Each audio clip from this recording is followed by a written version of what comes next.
estagnadas ou em retrocesso econômico em todas as macro-regiões do país.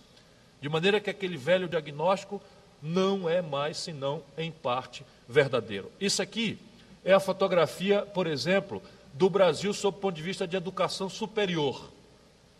É evidente que com esse risco, não tem uma setinha daquelas não, para eu bancar aqui o professor, né? Esse risco que está aí corta um pouco dois Brasis. Nessas cores, nós vamos encontrar o percentual de brasileiros com mais de 25 anos e com 12 anos ou mais de escolarização. A mesma questão é aplicada em cada quadrante desse por todos os anos. Eu trouxe só isso aqui para exemplificar o que é que nós estamos trabalhando para oferecer os insumos na Câmara de Desenvolvimento Regional ao protagonista que tenha pertinência com o tema. Então, repare bem, você tem nos espaços brancos até 20% em números redondos de brasileiros com escolarização superior. E reparem que isso já não está mais confinado ali no interior de São Paulo, já foge em direção, por exemplo, a essa alta dinâmica do Centro-Oeste, que hoje cada vez mais tem indicadores tendentes aos indicadores melhores do Sul e Sudeste. Você vai encontrar o problema, entretanto, do zero... Aqui. Cadê? Onde é que está? Bom, desisto. Vocês viram, não? Também não. Só para dar um exemplo, cada mapa que se faz agora é assim, fragmentado, embora vá ter uma concentração que remanescem como macro problemas a Amazônia, o interior, porque Manaus é sede de 6% do produto industrial brasileiro, por exemplo, e o semiárido do Nordeste, que não tem nada a ver já com o que está acontecendo em Fortaleza, em Recife, em Salvador, ou João Pessoa e Natal. Adiante, por favor. Bom, por síntese, então, o que nós concluímos desse esforço é de que há regiões dinâmicas e ou precárias em todas as macro-regiões do país. O padrão macro-regional Norte e Nordeste seguem sendo graves, porque o Nordeste detém 28% da população e não produz senão 13% da riqueza do país. É um hiato 2 por 1, praticamente. A Amazônia, lato sensu, 13% da população, 6% da riqueza do país. É um hiato 2 por 1. Nenhuma outra macro-região tem esse indicador. O Centro-Oeste demanda uma agenda, mas é de outra natureza. É mais de crédito, de infraestrutura, de qualificação da sua inteligência na região. E, por fim, há uma importância fenomenal, como se tentará demonstrar ao correr dessa apresentação, da nossa magnífica diversidade subregional. Adiante, por favor.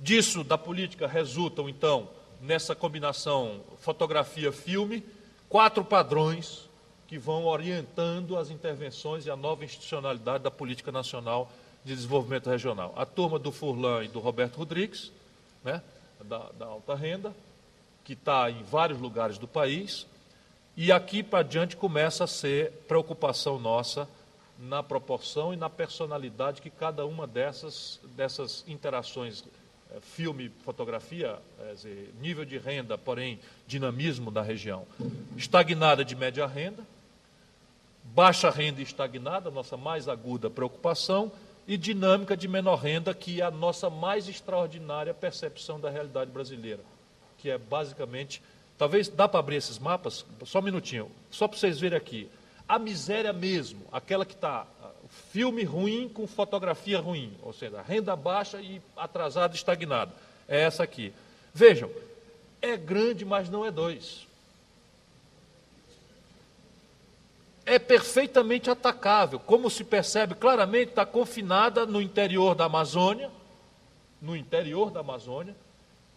problema este relativizado por um baixo adensamento demográfico nessa região, perfeitamente atacável.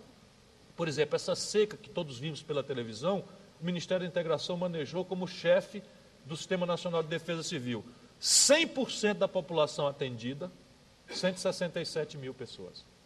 Ou seja, dá quase para você dar tratamento personalizado pelas proporções que o Brasil tem. E o outro problema é aqui. Quer dizer, o semiárido da Bahia, e é o semiárido, porque aqui tem um cerrado que está crescendo a 20%, aqui tem o recôncavo e o litoral que estão crescendo também extraordinariamente. Depois você tem esse grande miolão do Maranhão e do Piauí,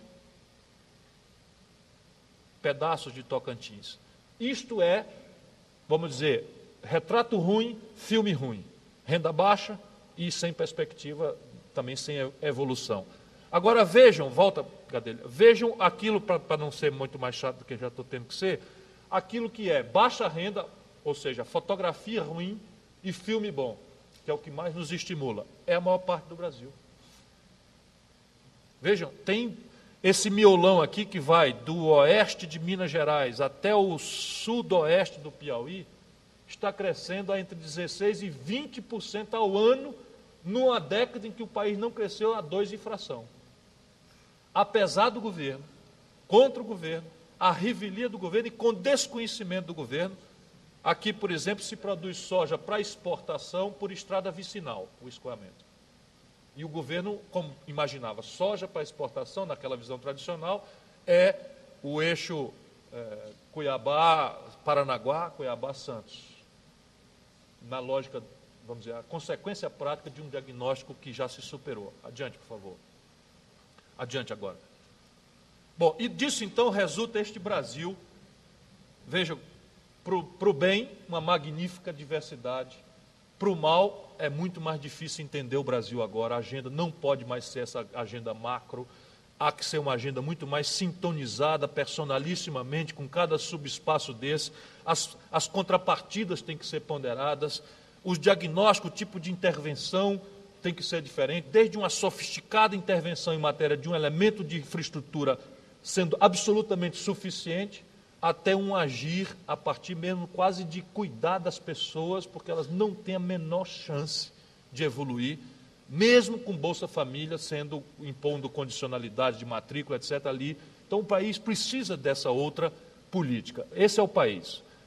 Essa cor, que eu suponho que seja vermelha, que eu sou daltônico, é baixa renda. De novo, ela vai encontrar uma manchinha aqui no Vale do Ribeira, em São Paulo, só para aperfeiçoar o diagnóstico, tem região atrasada em todos os espaços macro-regionais do país. Nós encontramos um pedaço do Nordeste pobre no Vale do Ribeira, em São Paulo. E a região que mais decaiu, a partir de um patamar de renda médio, naturalmente, ao qual nunca chegou o Nordeste semiárido, está na metade sul do Rio Grande do Sul. Nenhuma outra mesorregião decaiu tão gravemente nessa época quanto a metade sul do Rio Grande do Sul. E o governo, a população percebendo isso na pele, muito queixosa, e a institucionalidade brasileira simplesmente, como aquilo é no Sul maravilha e no diagnóstico conservador, Norte, Nordeste, Centro-Oeste, que é pobre, Sul e Sudeste são ricos, não havia uma ferramenta, uma instituição, um mecanismo, nada para intervir, e teríamos talvez que esperar aquilo bater no fundo do poço para depois intervir quando fosse talvez muito mais difícil. Só para dar um exemplo prático, o lugar que mais cresceu é o oeste do Piauí, onde também, até muito desrespeitosamente, o imaginário brasileiro frequenta com piadas de mau gosto, é, em contraleitura, o lugar que mais cresceu do país em subescala regional. Claro que partindo de um patamar de renda muito baixo, a fotografia ainda é muito ruim, mas o filme é o melhor do país. E, enfim, as rendas estagnadas são essas, espaço amarelo, eles a metade sul do Rio Grande do Sul, com o problema. Adiante, por favor.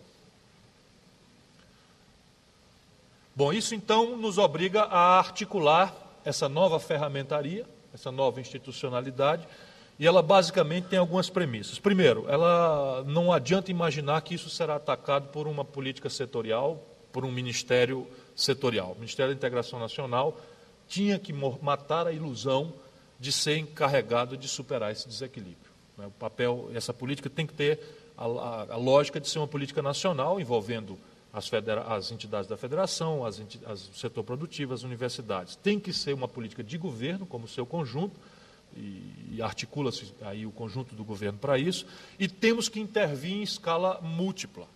Desde um macro-regional, quando olhamos essa concentração de problemas na Amazônia, interior e Nordeste semiárido, até os subespaços locais e mesorregionais. Essas intervenções estão todas mapeadas, eu vou ter que correr um pouco aqui.